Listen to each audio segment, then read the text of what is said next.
Hello guys, welcome to my channel. My name is Dr. Nyachira. This is part 2 of our coronavirus discussion.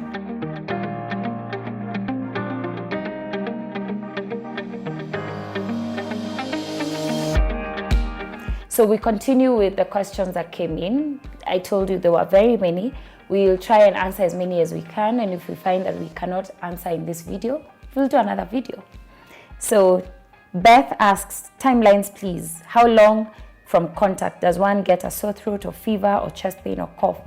The observation that has been made is it's 14 days after contact with a corona positive person. So after 14 days, then the symptoms can start to develop. And how can one differentiate between a normal sore throat and a corona one? This is being differentiated in the history. So the history of having cared for somebody with corona, having traveled from a country with reported corona cases, that's how to differentiate. Somebody asked, what about public transport? You see, a lot of us use public transport, and so we can't ban public transport. What we can do is ensure that you're maintaining your personal hygiene. This is to everybody. Please do not cough without covering your mouth. Preferably use a tissue that you can throw away, or use a handkerchief that you fold and keep. Wash your hands. Ensure that each time you wash your hands, should you have to sneeze, for example, and you didn't have your tissue ready, please sneeze into your elbow, all right, not into your hand. And then when you have time, please ensure that you wash your hands. Owino David asks, is it worth all the panic? Will it disappear like SARS and swine flu after some time? And what population is at the highest risk of infection and death from the virus?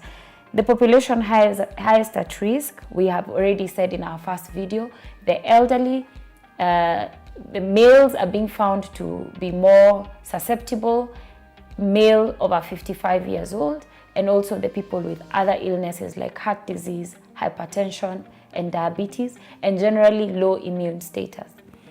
Will it disappear? We hope so. We really do hope so. I mean, we cannot survive in countries on lockdown. We really hope so, but this will take group effort. We really have to do it together.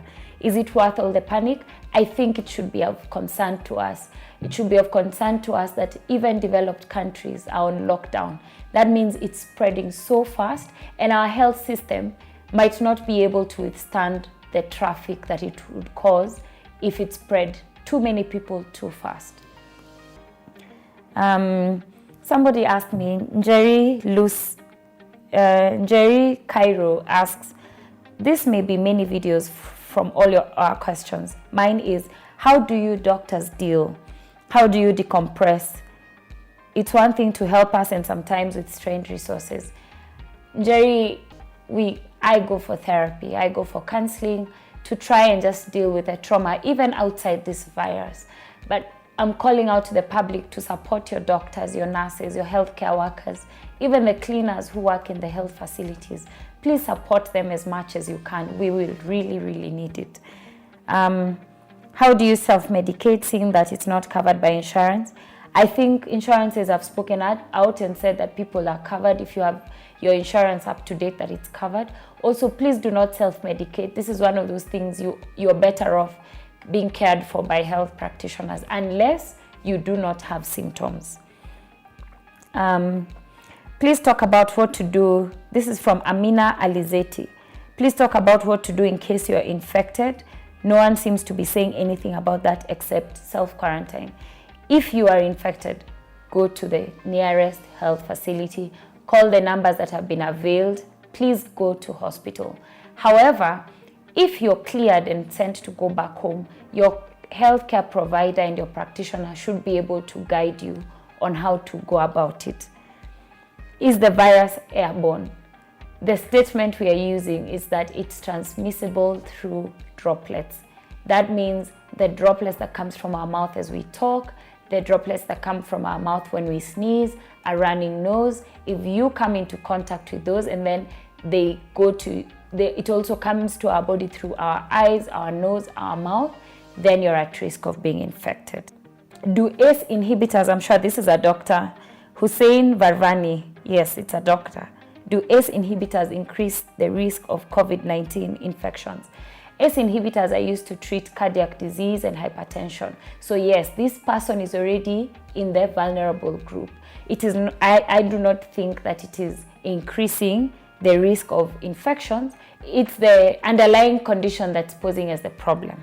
If I had, and this is a very important question by Phyllis Awor, if I had COVID-19 and I self-isolate at home, how do I ensure my family doesn't contract diseases?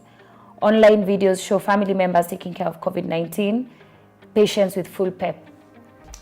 First of all, in our country, please go to hospital if you have infection. Let us take care of you in a hospital setting. However, again, as I mentioned, I think in our previous video, should we have very high number of infections, we might not be able to care for everyone within a health facility. At that point, we will be told what to do. Ideally, there should be provision for PPE, that is personal protective equipment, for you to be sent home to care for your patient. But at this point in our country, please go to hospital. Do not self-medicate. Do not care for yourself at home, because we are worried that you would go into critical illness, which you might not be able to sort out in your home. Day bags, how do we handle this? This is by Perpetua Wanjiko. I'm assuming by day bags you mean our helps who work for us and then they go to their homes. First of all, please teach them, educate them on the importance of cleaning properly, cleaning door handles, cleaning surfaces. Ensure that they come in, they wash their hands, teach them on proper hygiene, because then they go back to their communities. They also have families and children that they need to take care of. When they come into your home, ensure that they are clean. You teach them the proper way of washing hands. And I'm sure a lot of you also don't know the proper way of washing hands. You should Google it and see the 5 steps of hand washing. And also anybody else who has to work for you and they come and they leave, the most important thing is to teach everybody on proper hygiene, how to wash your hands, when to wash your hands, and finally, ensure that any shared spaces are cleaned thoroughly.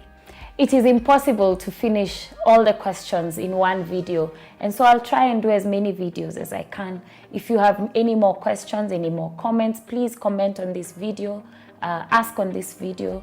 Please share this video with your loved ones. Let us help as many as we can. And also, please just take this a bit more seriously than we are. I think we're a bit too casual. See you in the next video. Please subscribe. Thank you.